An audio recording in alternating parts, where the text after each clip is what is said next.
Anybody have any thoughts during that hour? Be kind of hard to believe that nobody had a thought, huh? That we just concentrated.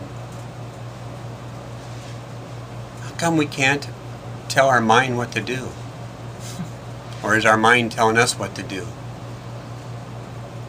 Is our mind going out and constantly looking for happiness through the stuff that we experience and have been attached to, and the desires that we have got caught into,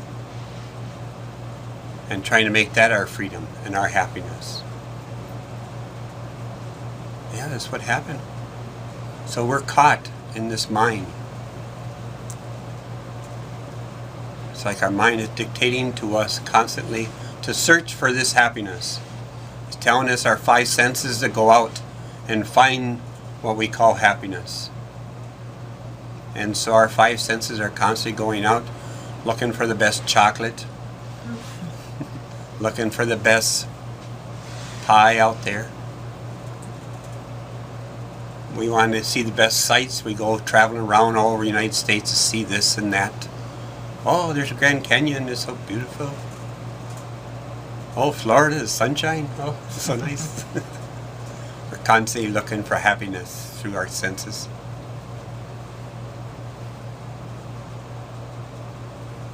But we can't find it. It always has some sorrow hooked onto it. We have to get out of this mind. Today, when you were meditating, you might have seen a little bit of silence come through.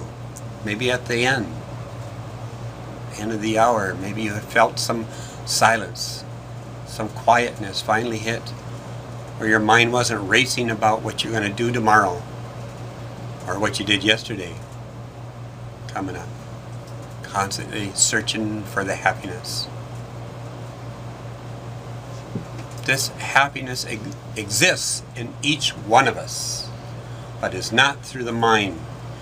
This happiness is in the soul, is in the very spirit that's inside you.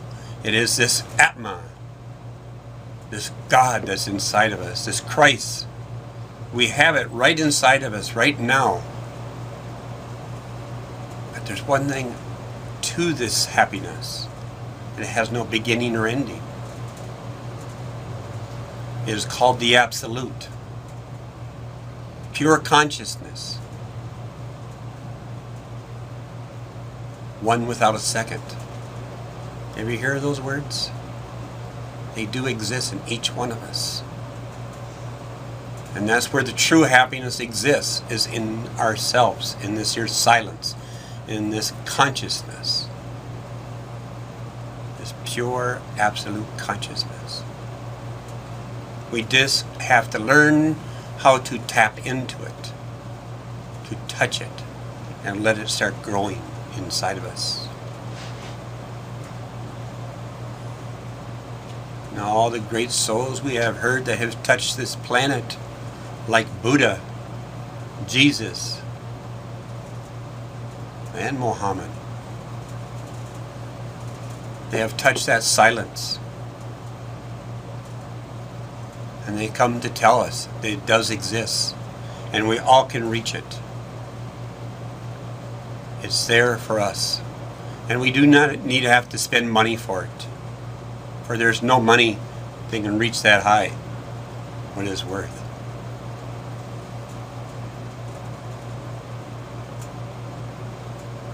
Did anybody pay $10,000 for liberation here? Or $100,000? Or $1 million? If you could do it, it'd be fantastic, but you can't. There's no money can do it. You have to earn it. Yes, you have to earn it. So you learn to meditate. It might be difficult at first because it's something new. But by practicing and constantly doing it over and over again, you're going to find out it's very simple. The mind starts calming down. The relaxation starts taking over. And that self starts coming out. You're learning contentment, learning content at all parts of your life. Lest things disturb you when you start meditating.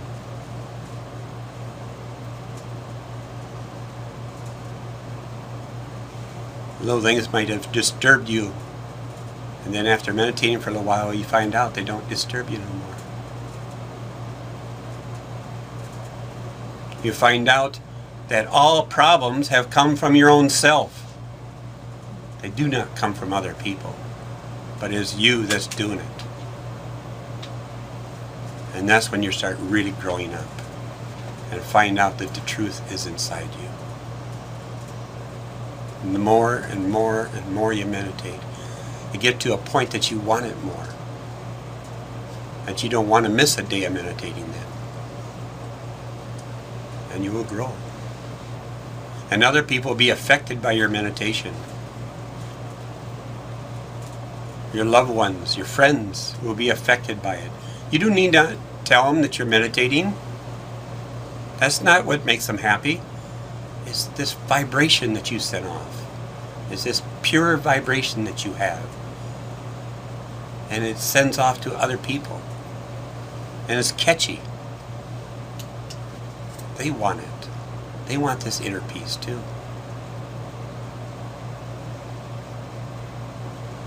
And it doesn't stop by walls. It doesn't stop by towns. It goes beyond all that. It goes deeper and deeper and deeper and deeper into the world. People are being affected all over. You can affect Orlando. Take 10 good meditators, you'll change Orlando. Big time. Even the politics. We hope. But it does. It does affect people. It does affect the politicians and how they act. As I mentioned yesterday, the Maharishi Yogi has taken a bunch of meditators a couple years ago to Washington, D.C. and had them meditate. And the crime rate went way down. And after 3 months, they left. And the crime rate went back up. So it does affect other people. And it's not just one person. You're affecting many people. What a gift you can give to your neighbors. But you got to do something. You have to start meditating. Start disciplining yourself. See if the Swami is right. See if this existence of God is inside of us. I think you all know that. Otherwise you wouldn't be here. So it's up to you to discipline. And the more you use this self-discipline on yourself, you find out that the habits you got too, you can start self-disciplining yourself and the habits you have too.